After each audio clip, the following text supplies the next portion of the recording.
My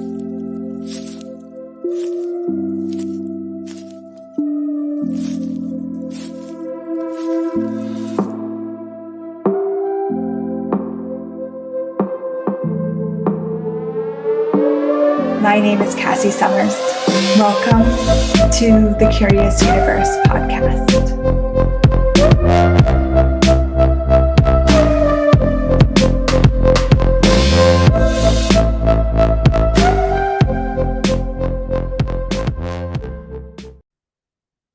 Welcome to part 2 of Parenting Without Burnout series here on the podcast. If you didn't catch part 1, I do recommend you go check it out, whether you do it before this one or after this one. I don't care what order you do it in. But here we are diving into part 2. And part 2 of Parenting Without Burnout is you don't have to do this alone. Now, you might be a single parent, or you might be a parent that doesn't get a lot of support from their partner. You might not have any family around. I get that. I get how completely alone it can feel parenting, whether or not you have the supports or don't have the supports. I'm here to give you another possibility if you're open to it. And if you're not open to it, everything I say will probably irritate you and frustrate you, and you may receive it or you may just completely ignore it. That's okay. But if you would like to look at a different possibility, if you'd like to open yourself up to a different possibility for you as a parent, then drop those barriers, drop all those decisions that you've made about having to go at it alone. My partner never helps. I have no family around. I get it. I am a single full-time mama.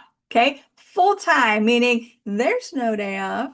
I don't get the night up. I don't get, there's no 50-50 kind of thing. I'm just full-time a parent of a child with, well, 2 kiddos, but my oldest with autism and ADHD. I have no family around. All my friends have kids of their own and they have their own stuff going on. So I completely get that feeling of, well, it's all on me and I have no support and I have no one to lean on. So please know that as I'm like offering these possibilities and looking at it, I too have been there myself. And I also know that deconstructing the energetics of this and looking at this from an energetic place will start to actualize a different reality for you if you're willing to have it. It's definitely showed up for me in ways I've completely not expected. So the first thing you want to look at is there something for you in your world valuable about doing it alone?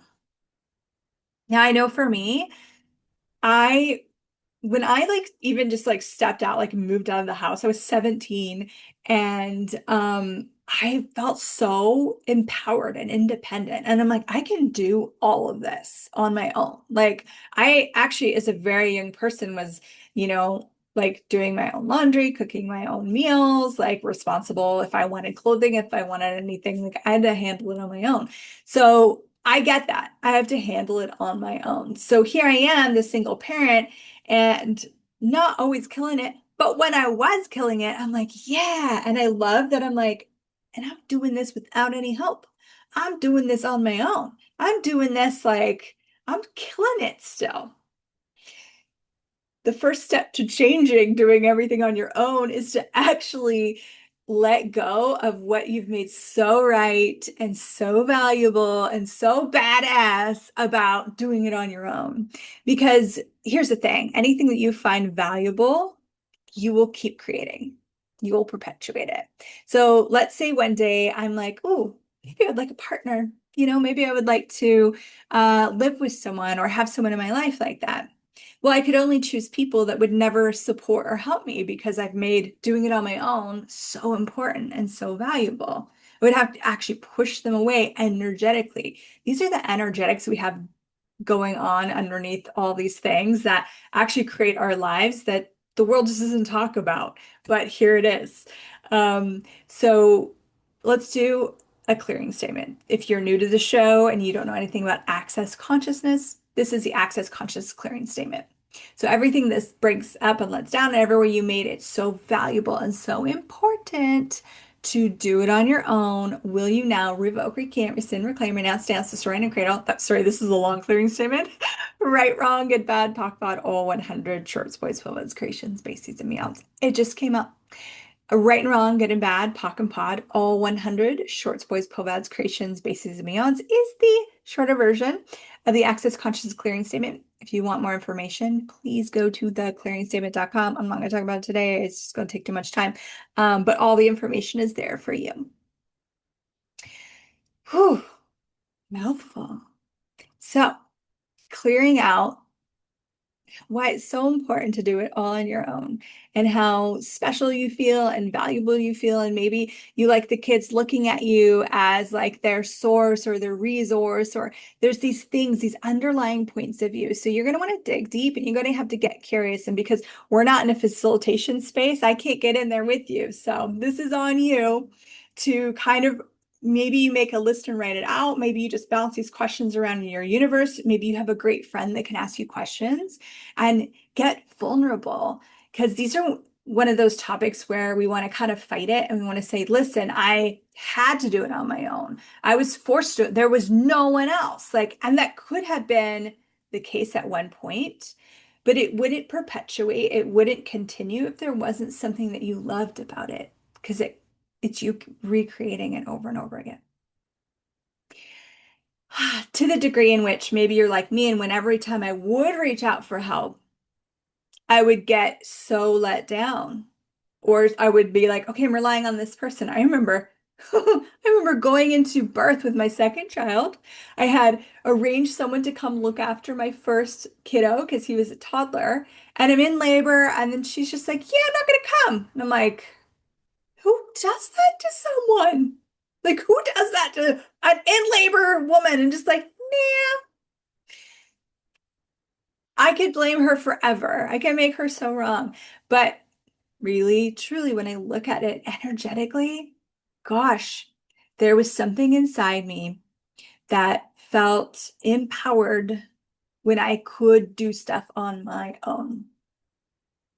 Instead of just acknowledging, wow, I am so powerful, I can do everything on my own because I really can. And honestly, you can too. Even if you don't feel that way, even if you don't have never experienced that, you can, because you're an infinite being. You can do anything.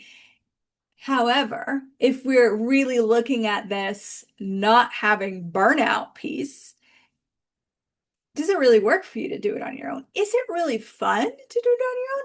I gotta say, in my business, I used to do everything on my own. Now I have people that work with me and I get to be the boss, and I love it. It's so much better than me doing it all on my own. I get to receive contribution. Everything gets to get greater. The business gets greater. Our creations get greater because I'm not doing it on my own. And the funny thing is, even when we are quote unquote doing it on our own, we're never on our own. We have teammates, these beings that are always here supporting us. We have the entire universe supporting us. We have all of consciousness supporting us. We are everyone and everything because we are the universe. So even when you like, oh, I did that on my own, I'm so proud of myself. This a lie that this reality tells us, because you can't do anything on your own. It's impossible to do anything on your own. We pretend to do it on our own by separating, cutting ourselves off from the universe, but really we are the whole ocean and the drop in the ocean. So it's just a lie. You're living a lie. Let it go. All right. So this is the first thing, is we're clearing out everything you made so valuable about doing it on your own.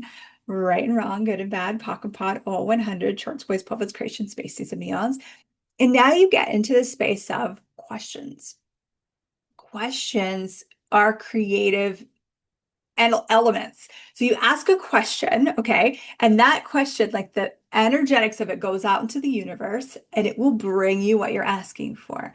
So are you actually willing to ask for contribution? Who could contribute? When we ask for help, when you ask for help, you're kind of asking for anyone to just come along and pick you up off the ground. That's not your best choice, because the people that are picking you up are not necessarily the kindest people, not necessarily the most capable people. But when you ask who can contribute to me as a parent, who can contribute to my kids, who can contribute to my life, you are inviting something that is the space of gifting and receiving. So they are receiving from you as the gift to you and vice versa. So you're in this flow, which is a way greater space to be than the position of requiring help. Because to get help, how low do you have to be? And for some of us that are like fiery little dragons, it's hard to get that low to get help. But contribution is everyone is contributing to each other. Yeah, it's like a team working on, or sports, if you like sports. I'm not a sports person really, but let's say there's a soccer team and everyone's working together to get the target, right? Very different than asking for help. So when you are speaking to the universe, when you're using these questions to create a different reality for you beyond burnout, you want to be really congruent with the words you're using. So who could contribute to making parenting easier for me? Who could contribute to picking up the kids after school? Who could contribute to fill in the blank, fill in the blank, fill in the blank? And okay, so you ask this question. Anything that doesn't allow it, you destroy and create it. And now you're going to have to do the one thing that you're going to hate me for. You're going to have to give up some control. Maybe not all the control, but you're going to have to give up some of the control and really let the universe deliver your request to you in really magical ways. So I remember at one point I was like, oh my gosh, I started to have this idea that I needed to find a male partner so that my kids had like any sense of a kind, caring man in their life because they just didn't have a reference to that. I'm like, they like their experience with men is terrible. So my my conclusion was, okay, I must need a relationship, right? So then I'm here trying to rush into some romantic relationship. Nothing's really working. And then along comes a because my oldest kid has autism. So there's a lot of supports and services that you can get for people on the spectrum. And one of them is called a behavioral interventionalist. I know it's a big, long, weird word. You don't need to know what it means. Anyways, so it's a support person. And we met this guy and he started to work with Xander and we would do things like play board games together. We would chat. He would play like, I don't like little catch and all these things. And it took me a while to realize, I was like, wow, this is what I asked for showing up in a completely different way than I imagined. This is a man that's really kind and caring, really present, super empathic, and showing my kids this possibility in the world and being a dynamic contribution to them. But it wasn't through a romantic partner. It came in this other way. Okay. So asking that question and then really allowing yourself to let go of control and let it show up in the most bizarre, miraculous, and wonderful ways. I also now have like this really treasured male friend of mine, and my kiddo was asking questions about stuff about being boys that I didn't really know. And I was like, oh my gosh, I could ask him to talk to my kid, and I know he would. And again, we're not romantic, but he's just a kind, caring guy in my life. And it actually, and I'm just remembering now, another kind, caring guy showed up and just brought my kids fries the other day, like just for no reason. See how it's starting to show up. And the more I acknowledge it and the more I let it in, and letting it in is part of the giving up control, it's just showing up in these miraculous ways. So, how else would I like support as a parent? Would you like, and so okay, so let's say for example you're like, I hate the house is always dirty. I have two young boys, right? And I know that some kids are clean. My youngest is cleaner. He's a much tight, his bedroom is very tidy, but he's not tidy in the rest of the house. So I'm like, oh my God, I would love some support in this area. Who or what can contribute to this? Of course, we're thinking, let's talk to the kids. And I have invited the kids to be more of a contribution. But what I realized is what would really work for me is to get someone to come clean the house once a week. And then the other stuff just has so much more lightness. But I have to give up control of how it's going to look, expecting the kids need to lift their weight or they need to do whatever. Maybe they don't. Maybe it's okay. Maybe you could actually just have a house cleaner. Maybe that's okay. How else could you have support as a parent? And so, like, what if you were actually building a team, like a whole team of support? That would include all these different areas of your life. Maybe you have someone that you can vent to when parenting gets hard. Maybe you have someone that can do, like for me, what's really supportive for me as a parent is to have my bars run once a week. So the bars is a tool that we use in Access Consciousness. It's a process where you hold points on the head, like pressure points, really gently, and it just clears your mind and it lifts like 10,000 years of weight off your shoulders. And it supports me as a parent so dynamically. I look at some of the dynamics and the challenges of being a full-time single mom with a kid on the spectrum. And I'm like, how do moms do this without bars? I don't know. I don't know how you do it. And what if you didn't have to do it without? So for me, it's bars. For you, it might not be. Check it out if you want to. Um, Go to accessconscious.com/bars. And I'm like not an affiliate. I don't get anything for you doing that. But you might find a practitioner in your area and check it out. And it could create a lot of space for you. What else? Maybe it's massages. Maybe you need to go be with the earth. The earth is always a supportive energy. The earth will support you in your body. Oh my God, miraculously. Okay, who else and what else could support you? I've been really aware of bringing a dog into actually a few animals, because also horses, into my kiddo's life. And I'm like, oh, this will actually really support me, which is funny because animals, you have to take care of them, you have to feed them, you have to do all these things. And I was like, wow, but as a parent, I get that they will really support a certain aspect that my kid is requiring, and that would support me as a parent. Not how you think it would show up, right? Where else? How else could you really actually look at the support? And especially if you don't have it like other people, I know friends that they have their family lives in the same town. They take the kids, once a month on the weekends. The couple gets to go and have like awesome sex and romance and all this stuff. And their partner always does the dishes and they do all the cooking. Like it's like they have this really cool dynamic. You might not have that available. And rather than going, oh my God, I don't have that, so then I just have to do it alone, you go, okay, cool. What could I ask for? What could I have that is maybe so different? Maybe you don't have the partner, but you have the the person that comes and is like the uncle, or you have the guy friend that just like loves cars and wants to bring your kid to the car show. Like you have, what are these supports? So a great place to start is to write down all the areas where you're like, I could really use support in this area with parenting. Write them down. Okay, universe consciousness.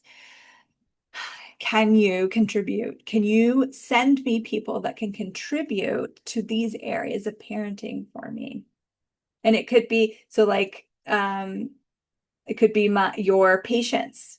It could be it could be like something that has more to do with your own process. And then you come across um, a, a counselor or a life coach or a class that is talking about this topic, and that facilitator is going to be the support for you that you're asking for. Let it show up in ways you never imagined possible. Please let it show up and then just receive it, because part of having support is receiving, which can be really hard for those of us that are used to doing it all on our own. We are outputting, output, output, output. Yeah. And we're not receiving. What if we didn't have to give, give, give till we fall over and die to our kids, which is the burnout piece. If you weren't gifting and receiving, every time you gifted to your kids, you were receiving. Every time someone gifted to you, they were receiving. If you were in this true contribution with everyone and everything, would you ever go to burnout? No. And you would have someone or something there to support you when sometimes we don't have the energy. Sometimes we have our own stuff going on, you know? I remember being sick a couple Christmases ago. So my youngest went to spend time with his dad. My oldest was with me, and I was so sick for like 2 weeks straight. And my kiddo had gotten a brand new game for Christmas and a PlayStation. So I like lied in bed, kind of close to him, but not too close. I didn't want to get him sick. And he just played the game. And we actually like had the most beautiful, enjoyable time together. And it was like the PlayStation was supporting me. It's so weird. But it kept my kid feeling not alone. He wasn't bored. And bored kids are just, oh man, that's painful. It's painful for us parents because our kids want us to fix the boredom. Um, and I could just rest and be in and out and fall asleep and wake up and watch a bit and fall asleep. And I could just be there and do what I need to do for me. And then he was supported, and I never felt guilty about it because I knew he was okay. And I would obviously get up and feed him when I needed to, but I think we both felt so supported. So who and what could support you that's so beyond what you ever imagined possible? And would you truly be willing to receive it when it shows up? Not prove that you don't need it, not decide because it didn't come in the way that you thought it was going to come that you have to say no, but really truly let down those walls and barriers and receive that beautiful support. So you write this list, you ask for this, and you build your team. Build your tribe, build your and tribe almost makes it they have to work together. And what if they don't? Sometimes they might, but um really like just a whole buffet. There, that's a better analogy. A buffet of support where you can pull from here and here and here and here whenever you require it. You would have some that flow in consistently, and you're going to have some that leave and come and different people, right? And that's okay. Because as you change, you're going to require different people in your life to support you, just as your kiddos will require that. So, this is a completely different way of parenting. This is a completely different way of looking at things. I even remember now, as I'm perceiving this, when I was younger, there was a particular librarian. There's our favorite library downtown, and we would go there and we'd listen to story time. And this one librarian who was there, I think it was like every Tuesday, she started to really like the kids and find out the books she liked. And then we would show up Tuesdays, and sometimes she was holding a book for us. I don't think she was allowed to do that, so don't tell her. And like, oh, I think your kids would love this book. And so she was supporting us. She was supporting the kids, supporting me. I didn't know her. She didn't really know us, but what a gift to just have that show up. Who else would love to support you? Who else would just love to contribute to you, contribute to your kids, contribute to your life and your parenting that you haven't allowed or acknowledged? And if you're really, truly willing to go beyond burnout, you're going to have to let that support in. And yes, I do want to acknowledge as we're wrapping up here, there are people that will come in with a pretense of support, and what they're really looking to do is create obligation, or this has shown up for me a lot is people come to support you and then you end up supporting them. And it's just so much more work. That's why you have to be really clear with your question. Will they actually contribute to me? Do they have something to contribute? Do they actually have something to contribute to this? If you get no or an access conscious, we go light and heavy, okay, then don't choose them. Ask who else? Okay, consciousness, who else could support, right? Because there's so many people in the world. Thank you so much for exploring this with me. This is part 2. Stay tuned for part 3. It is coming. And yeah, what if truly there was something truly possible with parenting beyond burnout, the joy of parenting, the ease of parenting, and the magic of raising these spectacular kids. Bye for now. Thank you for exploring the curious universe with me. Your curiosity matters. And what if together we could create a greater, more curious world?